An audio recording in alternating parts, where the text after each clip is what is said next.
And welcome back to Metropole Sports Center. My name is Nashon Owan. In case you missed the conversation that you're having on the show today, we are having a special Xmas edition on the English Premier League. In case you missed the first part of the show, we were talking about Project Restart that saw the resumption of the English Premier League. A lot of people had complained about lack of entertainment, lack of places to go, because, I mean, face it, the English Premier League plays a large part into our lives, whether we like it or not. I mean, we were talking about the wars at Manchester United, touched on the wars at Arsenal and the future of Mikel Arteta on the club. Now we switch gears into the remaining teams in the English Premier League, that is Tottenham Hotspurs, Chelsea and Liverpool. Just before we start the conversation, as the table stands right now, Tottenham Hotspurs are at the top of the league right now. And last year in the season 2019-2020, just after 11 matches had been played by the club, they were position 11.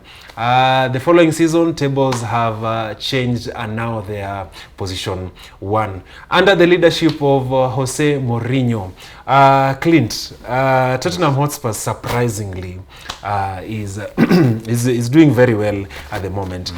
Did you expect to see the Mourinho effect in play? Yes, and I remember when I came to this show, the previous last time I did, I said the Spurs are going to be challenging. And Nation, you laughed. You laughed. Actually, I didn't see it. Honestly, I didn't see that coming. Because I know Jose Mourinho. If he has a team that suits his style of play, definitely they're going to challenge for any position in the league or Champions League. So Spurs right now are sitting top and they're playing effective as a machine, a well-oiled machine. I was surprised to see in the London derby, Bergwijn. Bergwijn is not a defender, but Bergwijn is basically playing right back in the North London derby. For sure, he doesn't like that. For sure, he does not love playing as a right back. But what he does it for the team. So, and Jose Mourinho likes those kind of players who listen. You know, it's like a dog he tells you something, you do it. And that's why it didn't work out for him at Manchester United. Likes of Paul Pogba, you know, flair players, you know, so egos and everything. That's why usually Jose Mourinho falls out with most of his players. So it's working for Spurs right now. Looking at where they are standing right now, do you think they are title contenders for this season? Yes, definitely, yes. But you know, in English Premier League, things change very quickly, you know. Like, one moment you are free, the other moment you're nowhere, you know. But Nation, this is 2020. We didn't expect this. 2020, weird things are happening. So who was expecting Tottenham to be in the league? I mean, I'm sure you as an Arsenal fan, it's hurting you inside. Man. To know that even looking at the position where we are right now, not really impressive. So, but do you think there's a power shift going on in North London? Yeah, there is. A power shift? Yeah. So North London is now white? Yeah, it's white right now. Like, undoubtedly, it's white. I mean, look at the way Tottenham Hotspurs are playing. They are winning matches left, right, and center, and something of the sort. So, a couple of when I was talking about the coaches in the show, when I was talking about coaches in the show, I hinted on the angle of maybe did you think that Mourinho's style of play was done with the ages, because you're looking at young coaches who are coming into the knee. But when looking at Tottenham Hotspurs right now, the thing looks to be working.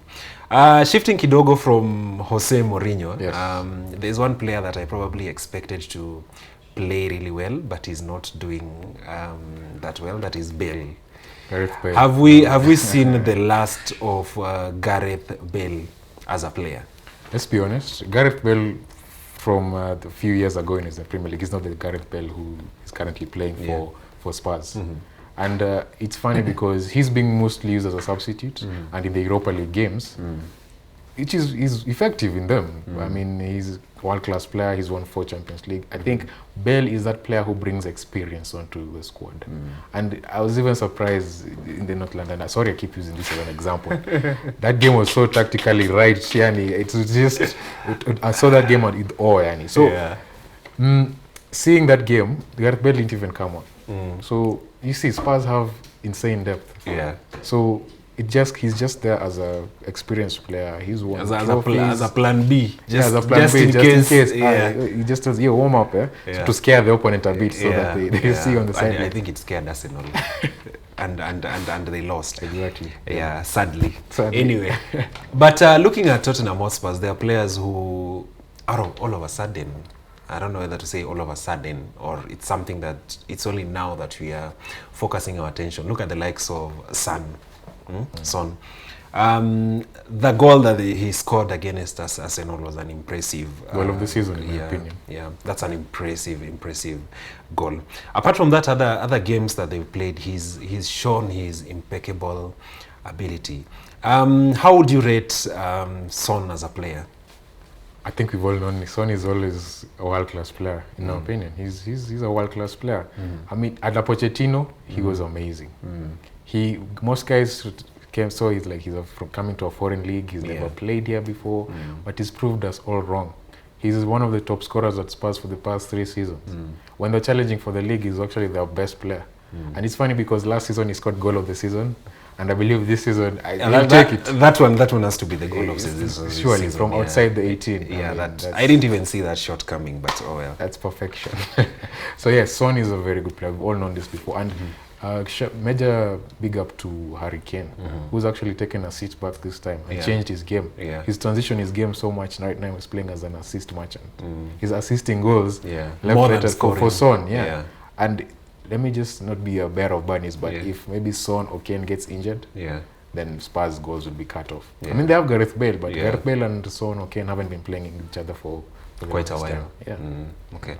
Switching gears to Chelsea, a team that was the topic of conversation earlier on in the year, man. After the project, actually it was even before Project Restart, they were buying players left, right, and center. I mean, you have an Arsenal, you have a Chelsea jersey, come, they were buying players left, right, and center. And the conversation we were having at that particular time is whether that squad was going to deliver. And looking at where Chelsea is right now, they've actually done impressively well. Do you think they're title contenders this season?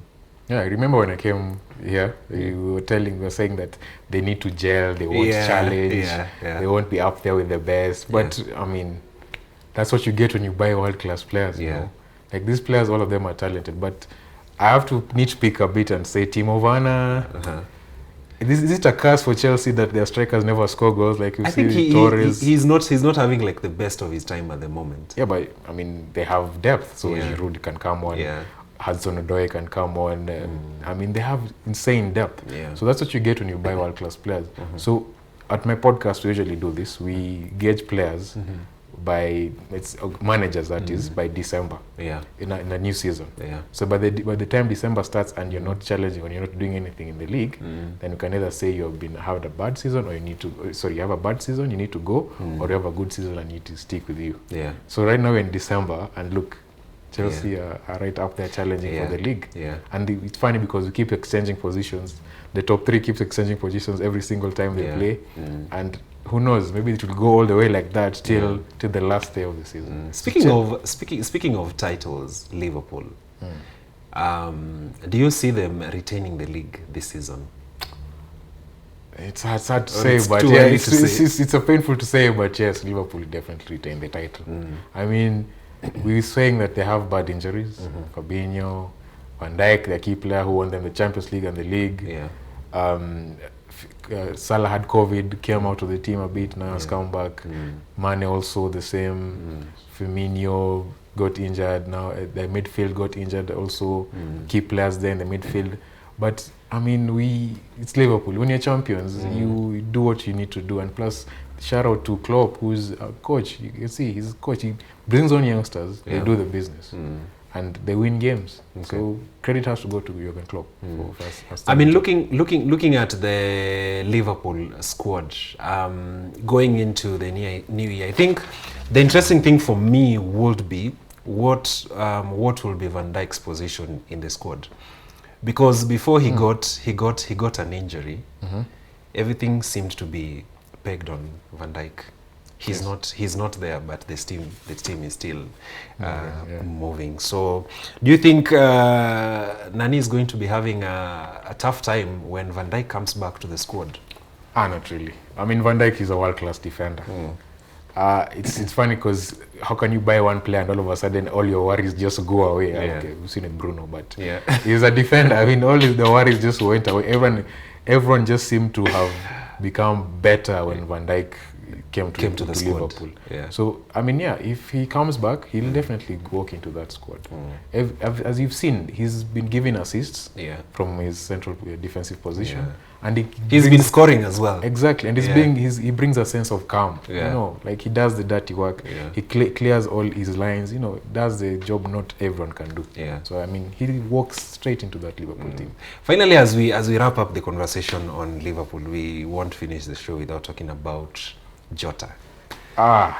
That guy. That guy has had an impressive season so far. I mean, how would you rate his future at Liverpool? Can I just say a word about Jota before we proceed? It's okay. I mean, it's funny how other teams didn't see Jota, but the scouting team for Liverpool saw Jota.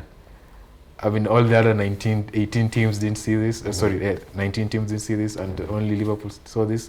Major big up to the Liverpool team. So, yes, Jota, it's funny because even if one of the front three comes out, it's still seamless. Like they can play either way. So Jota is, if not he'll be the player of the season, if not Bruno Fernandes. So I mean, Jota is very amazing. I mean, I want Jota to take it. Because of obvious reasons, but But those two players are having an impressive season. So I think we're going to be following up that conversation going into the new year. There is transfers that are going to be coming on. So we're going to be having a special edition on the transfers and talk about which player you think is going to move from which team to which team. It will be interesting to see whether Raiola is going to make his threat real of Paul Pogba leaving Manchester United. Well, Clint, just before we finish the show, there are people who've been asking, so how can they tune into your podcast? You can look at the camera and tell people how they can tune into your podcast. Okay, first of all, you're available on all podcast platforms. That is, whenever you listen to your podcast at SoundCloud, iTunes, Spotify, and we usually have conversations on social media at Xtra Time Podcast on Instagram, Facebook, and on Twitter. Use the hashtag Xtra Time Podcast KE. Okay. Thank you so much for coming on the show. It was a pleasure. Looking forward to having you on the transfer segment. Thank you, and Happy New Year. Happy New Year to you too. Now, that's all the time that we had on Metropo Sports Center. On behalf of the team that makes the show happen, do wish you a Merry Christmas and a fantastic New Year. See you next time.